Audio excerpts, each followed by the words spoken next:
brought to you by Palvi Agrico. आता शेतीसाठी जे काही लागणार ते घरपोच मिळणार, तेही मोबाईलच्या एका क्लिकवर. अमोल मिटकरी आमच्या सोबत आहेत. अमोलजी, खरं तर आज अजितदादांच्या शिवाय होणारा हा अर्थसंकल्प आहे. अजितदादा जेव्हा नाहीये तेव्हा हा अर्थसंकल्प होत असताना राज्यासमोर एक असलेलं आव्हान आहे, ते म्हणजे की तिजोरीवर पैसे नाहीत आणि दुसरीकडे कर्जसुद्धा मोठ्या प्रमाणावर आहे. तर कशा पद्धतीनं हे आव्हान सरकारवर आहे की नाही, कारण मुख्यमंत्री अर्थसंकल्प सादर करणार आहेत? निश्चितच हे आव्हानं कोरोनाच्या काळापासून सुरूच आहेत. तिजोरीवर आर्थिक ताण होता, पण आर्थिक ताण असताना सुद्धा जी घालमेल होत होती त्याला बॅलन्स करण्याचं एक अफलातून कौशल्य अजितदादांकडे होतं आणि यावेळेससुद्धा त्यांनी त्याच्यावर मातच केली असती. पण दुर्दैवानं आज दादा अर्थसंकल्प मांडायला नाहीत, त्यामुळं ही तारांबळ नक्कीच होणार आहे.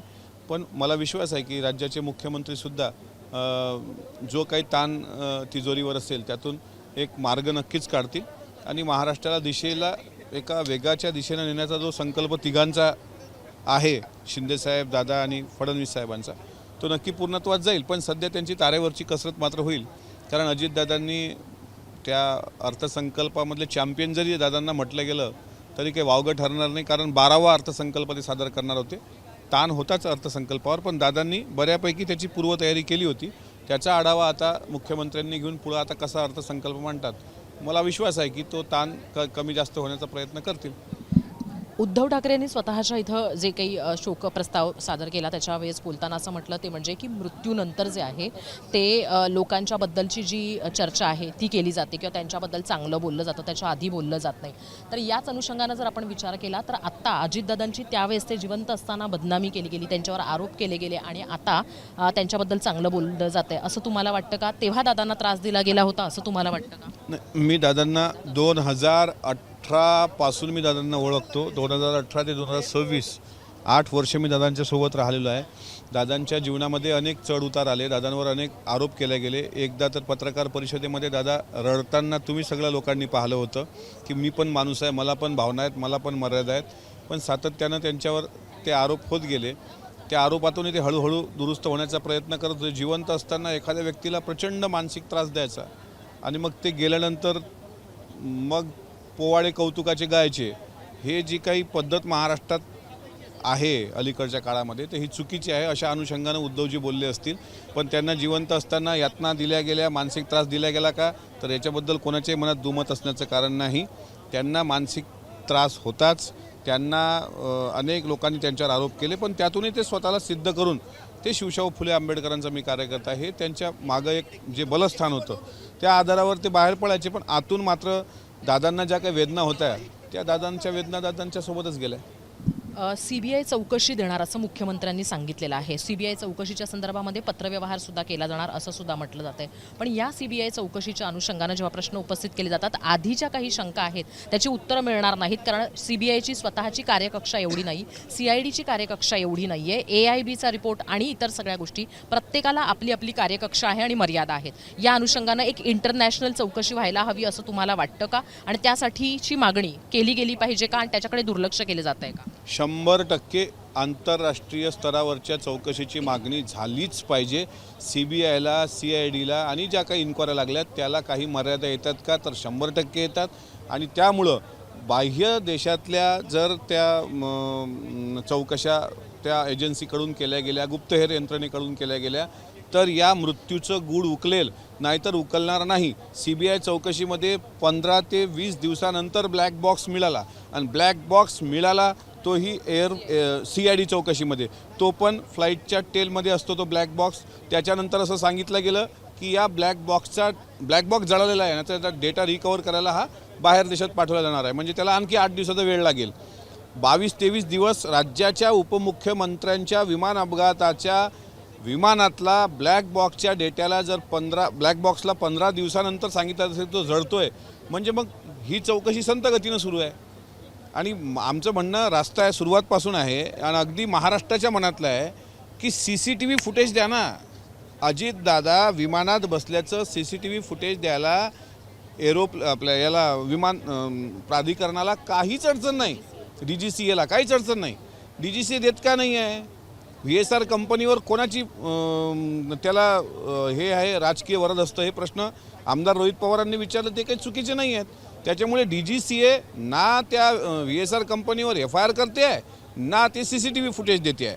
त्याच्यामुळे शंका इथे आहे. आणि माझी दुसरी शंका, सर्व गोष्टी बाजूला जाऊ देऊया, साहिल मदन आणि यश हे 2 पायलट जे ट्रॅफिकमध्ये अडले होते, ते घरून किती वाजता निघाले, कोण्या रोडवर अडले होते याचा CCTV फुटेज, आणि जर ते अडले होते तर ते आलेच नसतील तर ते आता कुठे आहेत, हे 2च गोष्टी. या सगळ्यांचे प्रश्न तुम्ही इथं विचारतायत, माध्यमांसमोर वारंवार विचारतायत, पण याच्याही आधी सभागृहामध्ये या सगळ्या गोष्टी मांडत असताना पुरावे मागितले जातील. तर या सगळ्याची तयारी आहे का? सभागृहात हा मुद्दा उचलणार का? कारण रोहित पवारांनी सांगितले की ते विधानसभेत उचलणार, तर त्याच्यासाठी पुरावे लागतील. तुम्ही तशा पद्धतीनं पुरावे दाखवत हे प्रश्न उपस्थित करणार? होय, 1001%. आज शोक प्रस्तावामधले शेवटचे माझं जे भाषण हे होते 2 महत्त्वाचे पॉईंट, आणि सरकारला मी सरकारमध्ये विनंती केली होती की तुम्ही फक्त हे साहिल मदन आणि यश हे 2 कुठे आहेत हे दाखवा.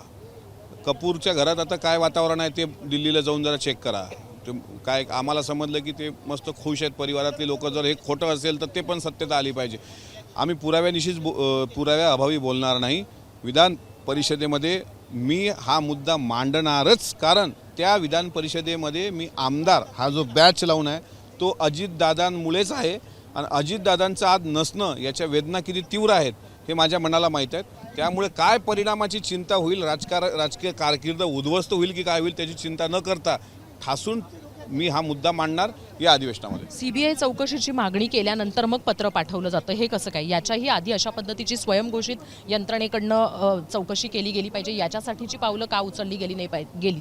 सरकारकडनं सुद्धा या सगळ्या गोष्टी दडवण्याचा किंवा लपवण्याचा प्रयत्न केला जातोय का? याच्याबद्दलचा कुठल्याही म्हणजे लक्ष घालून करायला हव्यात अशा गोष्टी केल्या जात नाहीयेत? मी सरकारच्या चौकशीवर किंवा सरकारच्या यंत्रणेवर मी आक्षेप घेणार नाही, मी घेऊ इच्छित पण नाही. पण मला एक मात्र सांगायचं आहे की या कामामध्ये ढिलाई होते आहे का किंवा ते लेट होते, डिले होते आहे का, तर 100% होते. याच्यात समाधानकारक आत्तापर्यंत काहीही महाराष्ट्राच्या हाती आलेलं नाही. आता परत तुम्ही म्हणाल सरकारमध्ये असताना तुम्ही असे आक्षेप का घेता? अहो, सरकारमध्ये असताना म्हणजे दादाच्या सरकारचा कणा होते आणि सरकारच गेलं आहे ना. दादा गेलं म्हणजे सरकार नष्टच झाल्यासारखं आहे. दादा नाही तर अर्थसंकल्पाला तरी काय अर्थ आहे? महाराष्ट्राच्या विधिमंडळाच्या अर्थसंकल्पाला अजितदादा नावाचे अर्थमंत्री नसताना कुठला अर्थ नाही हे मी जाहीर म्हणतो. मला त्याची काही पर्वा नाही आणि काही फार राजकीय अपेक्षा घेऊन मी याच्यात आलेलो नाही. मला अजितदादांनीच आणलं ना, आता दादाच नाही तो तेरा तुझको अर्पण क्या लागे मेरा. त्याच्यामुळे हे मांडावं लागेल. सरकारची तपास यंत्रणा काम करते चांगलं तर यस, काही हरकत नाही. पण ज्या संत गतीनं ते होते याबद्दल मात्र मी नाराजी व्यक्त करतो. तुम्ही आणखीन एका गोष्टीचा उल्लेख केलेला आहे, पण त्याचबरोबर आत्ता अगदी थोड्या वेळापूर्वी रोहित पवार यांनी तुमच्या पाठीवर हात ठेवला आणि इथं तुमचं बोलणं झालेलं आहे. रोहित पवारांच्या बद्दल काय भूमिका आहे? कारण ते असं म्हणतात की त्यांना सध्या सुरक्षेची आवश्यकता आहे, त्यांच्या कुटुंबियांचं असं म्हणणं आहे. सुप्रिया सुळे सुद्धा असं म्हणतात, ते तुमच्या पाठीवर हात ठेवत आहेत. सोबत राहून हा लढा देणार असं तुम्ही वारंवार म्हणत आलेला आहात, पण याचबरोबर कुठेतरी सोबत राहून हे पुरावे शेअर करण्याच्या संदर्भामधले तुमच्या हालचाली सुरू आहेत का? तुम्ही एकमेकांना या गोष्टी सुद्धा शेअर करताय? असं आहे की रोहित पवार हे आमदार आहेत विधानसभेचे. त्यांच्या घरात त्यांच्या काकांचं निधन झालेलं आहे आणि पहिल्या दिवसापासून ते सुद्धा फाईट करत आहेत. यश पवार यांनी सुद्धा ब्लॅक बॉक्स संदर्भामध्ये जय पवार यांनी पण त्या दिवशी ट्विट केलं होतं.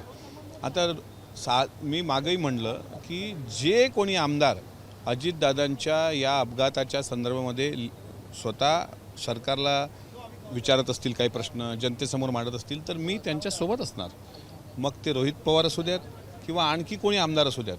रोहित पवार ते धाडस करतायत आणि त्यांना जर सुरक्षेची आवश्यकता आहे तर सुरक्षा नक्कीच प्रोव्हाइड केलीच पाहिजे. आणि साहजिक आहे की त्यांनी एवढी मोठी रिक्स घेतली असेल, कारण ते आउट ऑफ महाराष्ट्राची रिक्स घेतलेली आहे, त्यांनी अगदी इंटरनॅशनल रिक्स घेतलेली आहे. त्याच्यामुळे सुरक्षा व्यवस्था त्यांना दिली पाहिजे. आणि राहिला प्रश्न आम्ही काही शेअर करतो का, तर आता अद्याप तरी शेअर केलेलं नाही. आता त्यांची माझी योगायोग भेट झाली, त्यांनी माझ्या पाठीवर हात ठेवला, ते मित्रत्वाची त्यांची भावना आहे. मी त्यांच्यावर पाठीवर हात ठेवू शकत नाही कारण त्यांची उंची फार मोठी आहे. पण त्यांना जर अजितदादांसाठी लढा द्यायचा आहे तर त्या लढ्यामध्ये मात्र मी एक त्यांचा खंबीर साथीदार म्हणून कायम राहणार. कॅमेरामन राजेश रेवणकरसह मी हर्षदा परब, मुंबईत.